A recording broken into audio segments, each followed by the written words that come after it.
Sí, sí, bueno, el 16 de octubre a las 5 de la tarde en la Carpa Naranja presentamos el libro, que no es la primera presentación que hacemos, pero esta presentación tiene una característica que no la tuvieron las otras, porque lo hemos presentado en Buenos Aires, en Paraná, Entre Ríos, en el Arzobispado de Córdoba, en Jujuy, en La Quiaca, en La Quebrada y en la ciudad de Jujuy.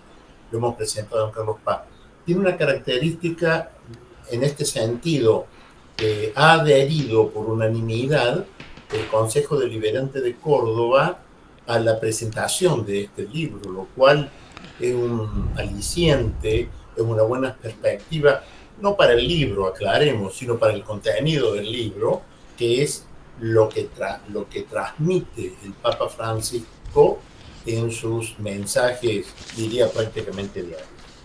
Este libro, bueno, este libro empezó con un regalo que me hizo mi esposa, Gabriela, con el documento de Aparecida. ¿Qué es el documento de Aparecida? Para entender esto tenemos que entender otras cosas. En el año 1962, el Papa Juan XXIII, hoy santo, convocó al Concilio Ecuménico Vaticano II. ¿Qué es lo que era este concilio? Este concilio fue la Asamblea Mundial de todos los obispos y cardenales del mundo, obviamente, que aprobaron una serie de documentos. Duró más de 3 años, de 1962 a 1965. Lo clausura Pablo VI, hoy también santo, porque muere en el interín Juan XXIII. Bueno, este concilio, que fue, como decía, la Asamblea Mundial de Obispos y Cardenales, aprobaron una serie de documentos. Muchos de estos documentos tuvieron que ver y tienen que ver con el manejo, la concepción, preceptos, etcétera, internos de la Iglesia. Pero hay otros que son un mensaje a la humanidad. Esos que integran el mensaje a la humanidad, podríamos decir que tienen que ver con la doctrina social de la Iglesia. Eso por un lado. Pero está también el otro documento que incorporo al libro, junto con lo dicho, escrito por Francisco, que es el documento de Aparecida.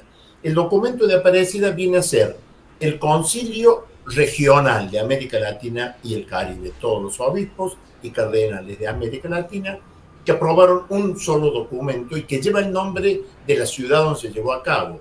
Por eso, el segundo encuentro de la Conferencia Episcopal Latinoamericana lleva el nombre de Medellín, el tercero de Puebla, el cuarto de Santo Domingo y el quinto de Aparecida, donde sí participó Francisco. Hecha esta aclaración, entro a la pregunta, porque perdónenme que me haya un poco extralimitado, pero es importante conocer estos conceptos. No, perfecto, perfecto. Mi esposa me regala el libro de Aparecida. A mí siempre me interesó mucho conocer, más que nada conocer el alcance del compromiso del católico, del creyente, con la justicia social. Me interesó desde chico. Y bueno, por eso leí el documento completo del Concilio Vaticano, los documentos. Por eso leí Medellín, Puebla, Santo Domingo, Aparecida, y me fui encontrando con que Francisco es un papa que empezó a insistir en muchos conceptos. Los otros papas también trataron esos conceptos, pero ninguno como Francisco, con la reiteración, con la vehemencia, con la fuerza, a tal punto que los que no quieren que haya justicia social lo empezaron a demonizar. Entonces decían, usted es un papa comunista, y se lo dijeron más de una vez a Francisco en varias entrevistas. Por ejemplo, cuando el papa, cuando hace un vuelo a otros países, siempre da conferencia de prensa a la ida y a la vuelta en ese vuelo. Y cuando fue a Cuba, creo que fue allá por el año 15, creo, en 2015, cuando fue a Cuba, cuando vuela de Cuba a Washington, un periodista le dice, oye, usted insiste mucho con los pobres, y del otro lado, acababa de salir de Cuba, es decir, estaba hablando de los Estados Unidos, del otro lado dicen que usted es comunista. Y él le dice, no, no, esto es doctrina social de la iglesia, punto. Y se acabó la discusión. Y así cita muchos ejemplos. Francisco, estaba leyendo hoy, un ejemplo que él da cuando la dictadura, había una hermana religiosa que el gobierno militar, la dictadura, quería ponerla presa porque luchaba mucho contra la trata de personas. Y él la defendió, por supuesto. ¿Por qué la querían meter preso? Porque decían que era comunista. Entonces él, el Papa, que la defendió e impidió que la metieran presa, por supuesto, en un discurso que le da a todas las superioras de todas las congregaciones que se reunieron en el Vaticano, les pronuncia, les transmite un discurso y les dice, cuando ustedes tengan que defender principios como estos, como los que defendía esta hermana, impedir la trata de personas, háganlo. Le van a decir que son comunistas, no importa, háganlo igual, porque a Jesucristo, o de Jesucristo, dijeron que era Beelzebul. ¿Quién era Beelzebul? El demonio. ¿Y qué es lo que dicen de Francisco? Es que es comunista. Lo quieren demonizar. Tenemos gente, por no decir el actual presidente, que lo demonizó. Claro. Ese es el origen de mi libro. Cuando... Ay, perdón. No, era justamente a raíz de lo que venís hablando. ¿Por qué crees que desde varios sectores, ¿no? Inclusive como que era a veces un tema muy cerrado, el tema de la doctrina social de la Iglesia, y desde que llega Francisco como Papa, se empieza a difundir? ¿Por qué crees que hay sectores que lo condenan tanto si la doctrina social que implementaba Cristo en Medio Oriente era exactamente eso?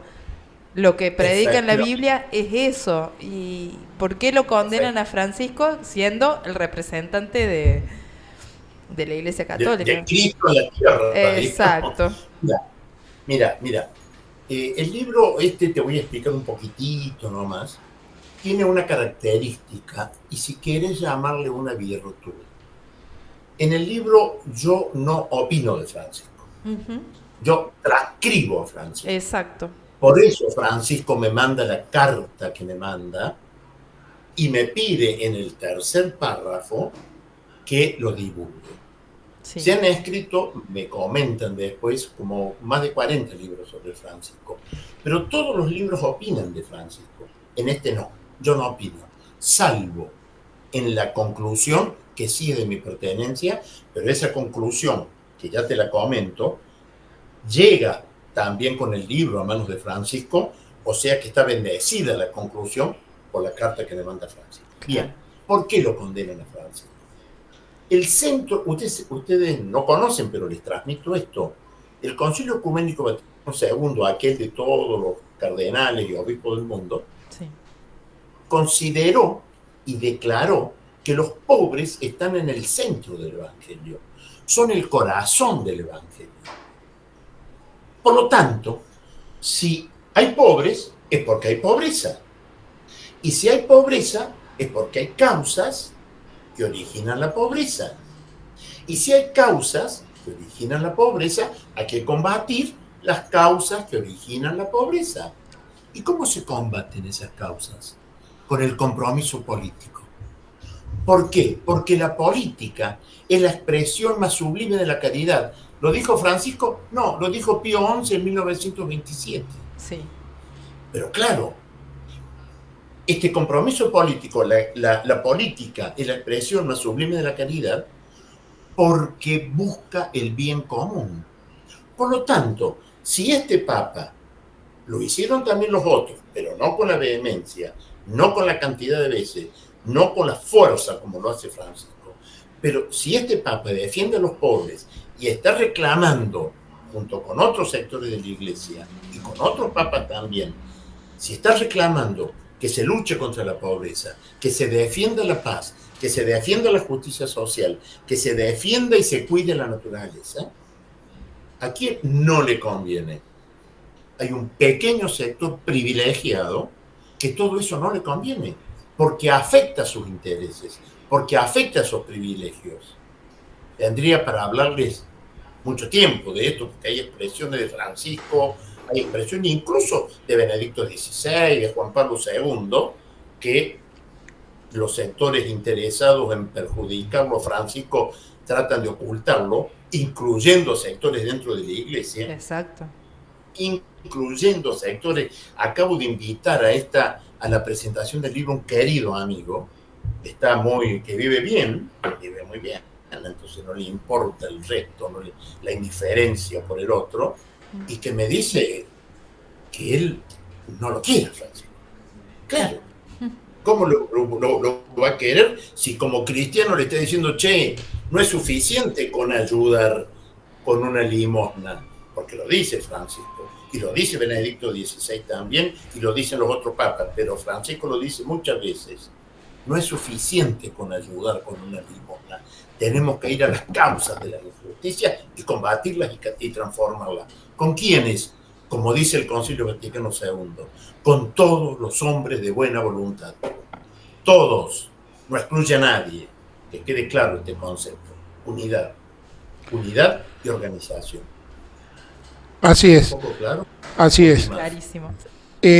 Lo dijiste mientras ibas comentando el libro, que el Papa te escribió una carta y que esa carta está en el libro. Eso quiere decir que el Papa lo ha leído. Es algo que es importante que lo destaques, de que el Papa ha leído este libro y te ha escrito una carta, y que la misma se puede apreciar, se puede leer al principio. Así es. Te voy a contar un poco, porque esto ya forma parte de mi historia. Yo estaba un poco, ¿cómo decirte?, angustiado porque no tenía cómo llegar al Papa. Había terminado el libro, lo había escrito, y digo, ¿y ahora qué hago?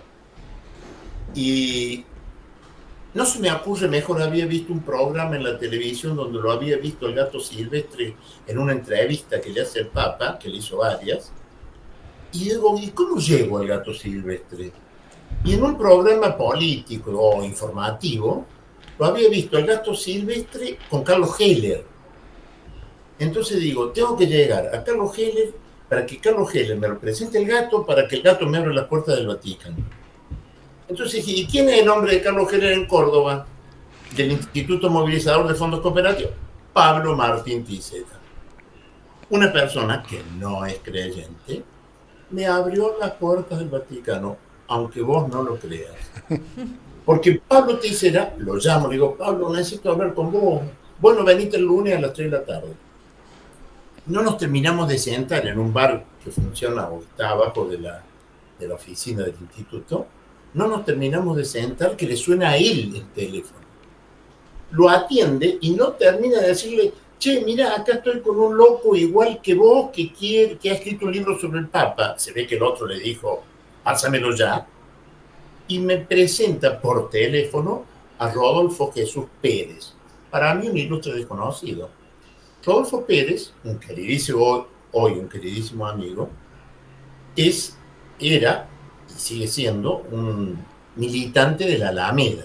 Sí, de la lucha contra la ocupado del tema. La Alameda se ocupa de todos los temas que tienen que ver con la lucha contra la trata y trabajo esclavo. Me dice, mirá, estamos buscando un libro que hable, en donde hable Francisco, no que opine de Francisco, y me gustaría ver el tuyo, ¿puede ser? Sí. Al día siguiente, a la misma hora, nos encontramos en el mismo bar, le entrego el libro, me lo pide por unos días, a los 2 días me llama y me dice, José, el día lunes, esto fue un día lunes con Pablo, martes con Pérez, me dice, el lunes nos espera Gustavo Vera en Buenos Aires. Gustavo Vera viaja el día martes al Vaticano a reunirse con el Papa. Es amigo personal de Francisco. ¿Te imaginas que salí desesperado a Buenos Aires con este Rodolfo Pérez?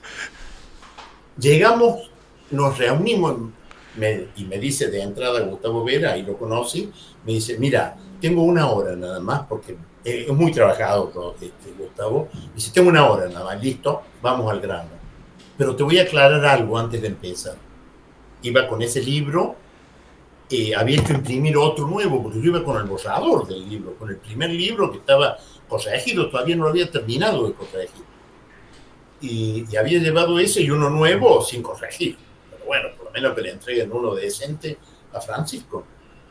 Y me dice, mira, te voy a aclarar dos cosas. Primero, el Papa no quiere saber nada con los argentinos porque lo han usado. Dije, empezamos mal. Segundo, no sé si va a leer el libro, porque acababa de declararse la guerra Ucrania, Rusia-Ucrania. Me dice, está muy ocupado con ese tema. Si te llega a responder, no menos de 3 meses. Digo, está bien, he esperado un año, que me hacen 3 meses más. Bien. Me dice, bueno, déjame los 2 libros. No, le digo, este está todo borroneado. No importa, déjame los 2 porque uno es para el Papa y el otro es para Monseñor Marcelo Sánchez Orondo, que es un muy amigo del Papa, estaba en ese momento, no había cumplido los 80 años, esto fue en el año 2022, en febrero.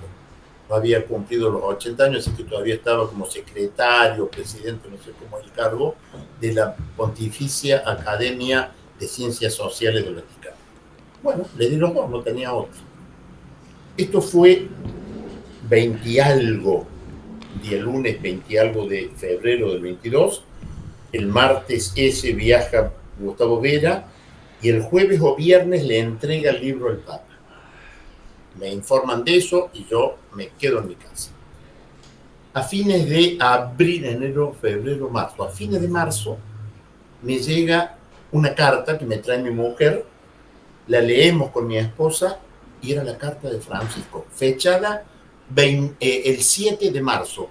Francisco había leído y hecho controlar, porque me consta que lo hicieron controlar, porque yo transcribo a Francisco, no opino sobre él, o sea, que hizo controlar eso en 9 días.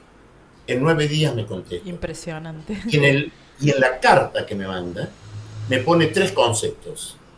Y modestia aparte, pero bueno, es lo que dice la carta. Primero, me agradece.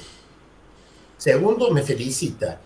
Tomo esta felicitación como una aprobación. Aprobación del contenido del libro y de la conclusión que es de mi autoría, en donde planteo que la conclusión lógica es el compromiso político con unidad y organización. Y el tercer párrafo me pide la divulgación del contenido de este libro. Aclaro, este libro contiene todo lo escrito y dicho por Francisco, más el documento de Aparecida y del concilio, los documentos, de los primeros 5 años de Francisco. Estoy terminando los segundos 5 años de Francisco. Ok, o sea, está el 31 de diciembre del 23, más los documentos de Puebla, Medellín, Santo Domingo y también del Evangelio. Esa es la historia de este libro.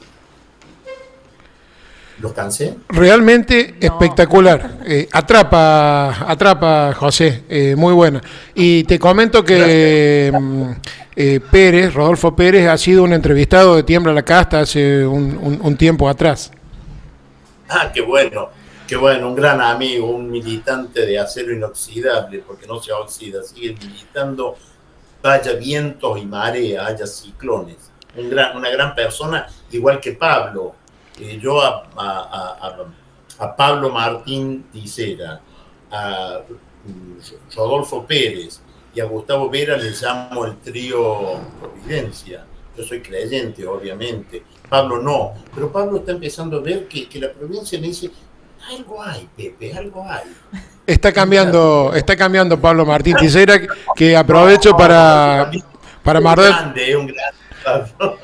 Aprovecho para mandarte un gran saludo de él. Este programa es un programa auspiciado por el Partido Solidario Córdoba y él es el presidente, así que ahora se encuentra en la ciudad de Cruz del Eje acompañando ahí a la gente que está pidiendo por la puesta en marcha de un tomógrafo, pero nos dejó un abrazo, un gran saludo para vos y el agradecimiento por la entrevista. Devuélvanle el abrazo y el agradecimiento a él, por favor. José, ¿te puedo sacar de tema un poco? Todo lo que quieras. Vos dame la autorización. Bueno, más Está allá autorizado. de ¿Cómo es tu nombre? Perdón. Vos Constanza sos del Ariel, ¿no? No, vos no, el joven. Ariel Chiariotti y Coti del Corro. estuvo en la presentación Ah, tuya en la del bolsa Corro. con Ariel, sí, sí, sí. Ah, mira vos. No, porque tengo mi consuegro del Corro. Sí, me habías contado, eso me lo contaste. Ah, mira, qué Sí. gracioso, me había olvidado, Sí, perdóname. sí, sí, cuando estuvimos, no, por favor, ha pasado un año. Ah, cuando Ha pasado un estuvimos año. en la bolsa fue. Así es, así es. Tenés razón, tenés Bien, razón. antes de que, bueno, después cuando cerremos la entrevista, vamos a requerir toda la información que hace falta para la presentación de tu libro, pero te quería hacer una pregunta en particular. Sos egresado de la Universidad Nacional de Córdoba, has trabajado en los SRT, por lo que tengo entendido. ¿Qué te compete Así toda es. esta situación? Mira, vamos a entrar en un tema apasionante también, que es la política.